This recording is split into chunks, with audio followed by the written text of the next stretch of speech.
to the United States now, where the Trump administration is attempting to deport a Palestinian activist because of his role in last year's protests against Israel at Columbia University. Mahmoud Khalil was detained at the weekend by federal immigration agents, but a judge has ordered that he cannot be deported until his lawyer's legal challenge is considered.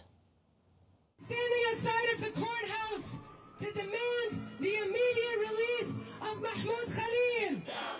Protesters outside this lower Manhattan courthouse denounce the arrest of Mahmoud Khalil.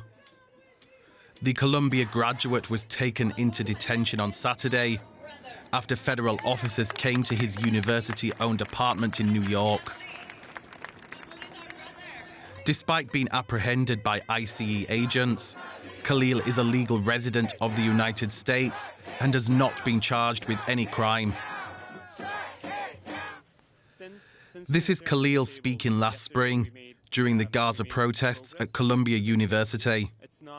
He was born a Palestinian refugee in Syria before moving to the United States. Speaking outside court on Wednesday, his lawyer branded Khalil's detention politically motivated. He was taken by U.S. government agents in retaliation, essentially for exercising his First Amendment rights, for speaking up in defense of Palestinians in Gaza and beyond, for being critical of the U.S. government and of the Israeli government. Those are the reasons why he was targeted. Following Khalil's arrest, U.S. President Donald Trump posted on Truth Social, accusing him of being a, quote, radical foreign pro-Hamas student. He also said this would be the first of many arrests to come.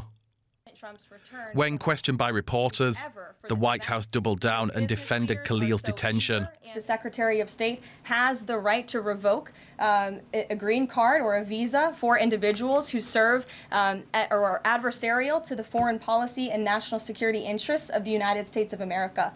And Mahmoud Khalil was an individual who was given the privilege of coming to this country to study at one of our nation's finest universities and colleges. And he took advantage of that opportunity, of that privilege, by siding with terrorists. The Department of Homeland Security said the arrest was in line with Trump's executive order prohibiting anti-Semitism. Earlier this week, a judge in New York blocked Khalil's deportation from the Louisiana detention center where he is being held and said he should remain in the country while a court decides the legality of his attempted removal from the United States. It's good to have David Cole with us, a professor in law and public policy at Georgetown University. He's also the former national legal director of the American Civil Liberties Union. Great to see you. Mahmoud Khalil is not accused of any crime. He was living legally in the US on a green card. So on what grounds is the Trump administration trying to deport him? No, he's not accused of any crime at all. He's accused essentially of leading protests on a single college campus. And that's First Amendment protected activity. But the administration is claiming that they can, with a signature of the Secretary of State, declare a person to be contrary to our foreign policy interests based solely and exclusively on speech that is protected by the First Amendment. Yeah, the US Secretary of State, Marco Rubio, says this case is not about free speech. What do you say to that? Well, it's obviously about free speech. They have not alleged that he's done anything other than speak. They don't like the messages that he has expressed. They don't like the fact that he is supporting Palestinian self-determination, that he's critical of Israel. But the First Amendment protects the rights of all people in the United States to disagree with the government, to criticize Israel, to speak out in favor of Palestinian self-determination. The government couldn't punish me as a U.S. citizen if I went out and made those statements. The First Amendment does not distinguish between citizens and non-citizens, and so the government also can't deport a foreign national for doing what he has the right to do in this country, which is to speak his mind.